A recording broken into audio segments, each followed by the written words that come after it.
right, we'll take questions for JaKobe and Emanuel.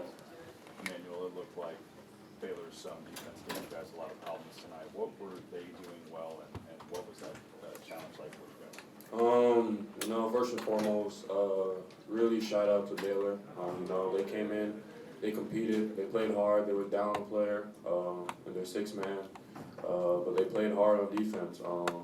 They threw the zone out for 40 minutes, and we just had no answer. To put it point blank, we had no answer. But I keep talking about lessons and learning from our mistakes, and that's what we have to do. This loss hurts. It definitely stings a little bit, but guess what? We had BYU Saturday, right? So just gotta learn from this game. Gotta understand that teams are gonna be watching this game. They're gonna see that we struggle against zone. We're gonna go over this. It won't happen again. And just get better from it. Did they play a lot of zone the first matchup too, or they mainly playing man? They played man, but then when we was hurting them in their man offense, man defense, they switched to zone for a couple of possessions. We knew they were gonna play zone, just because they're down players. Guys are playing heavy minutes, so they need to save their bodies. That's why we realized they would play a little bit of 2-3 zone. We didn't expect them to play zone for 40 minutes, but regardless if we expect it or not, we gotta execute better. We gotta run our offense. We gotta just get the ball moving, swing side to side, collapse the defense, do the little things it takes to break the zone.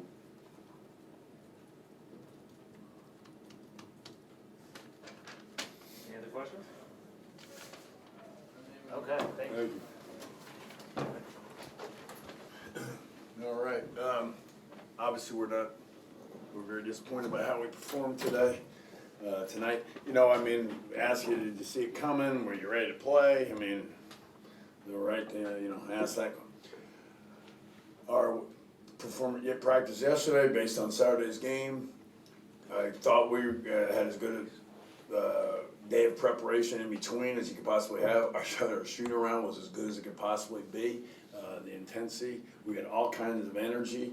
I thought when we went through the walkthrough, the details, I thought they were there. The guys were focused in. They said in the pregame warm-ups we were ready. That was good. I think one of the coaches said it was a good warm-up we've had, and then we just came out and performed like that. So give Baylor credit. Obviously we knew they were going to play some zone. They played a bunch in the last game. We've seen it. We run the same zone actually,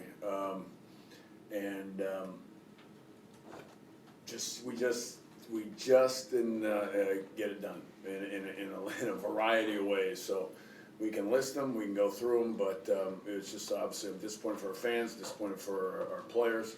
I'll take responsibility. I thought we had them, but what we tried to do in attacking the zone was the message and the plan and the attack. We didn't do anything that we wanted to do, and so that's on me. You have a game plan, you have an attack, you have what you want to do, and your job is to get them to do it, and I didn't get them to do it. So decision making was atrocious. The transition early, we blew some of them, gave them away, then we missed open shots, and still it's a 2-point game at halftime. So nothing seemed to go our way, and then they got every long rebound in the second half, and so again we got out rebound 12. I'll take responsibility for that. We didn't make open shots. We took bad shots, and we missed.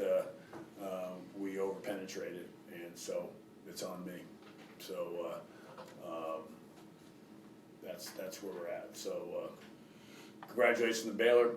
They were coming off 2 losses. We beat them there. We played well Saturday. You'd think we'd come out and play well. We didn't. We got what we deserved.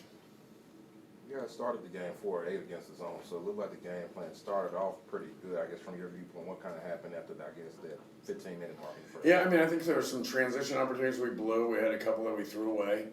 Some of the passes we made were unbelievable. We had a lot of from the start to the finish. So, we were impatient. I think decision, as I mentioned earlier, decision making wasn't very good.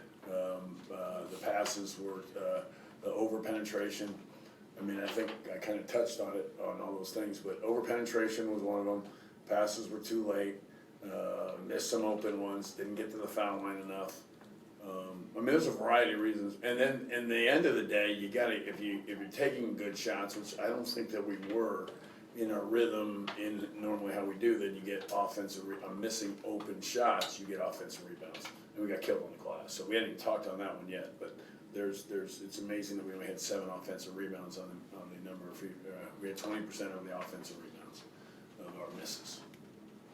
Our goal's 40. I mean, came up short in a lot of areas, so I don't know, Stephen, where you're gonna go with, but there's about 7 or 8 things I just gave you there. Take your pick. How close was Ernest to playing today? I don't know. I mean, you have to ask him. It's his decision. So those are their decisions and players' decisions, and so couldn't tell you. When it comes to ball handling, I know you Yeah. talk about it. Is this a question of like anxiety and trying to do too much and? It's usually doing too much and I use the word over penetrating, I think 3-4 times, a couple times on the radio, so I'm gonna go back to that one again. Shot selection wasn't good, but yeah, I mean, but with that said, we had some outlets that we threw away. We had a layup at the end that we threw out of bounds by about, I don't know, 15 feet. So that's not falling. But, you know, it's something that I'm big on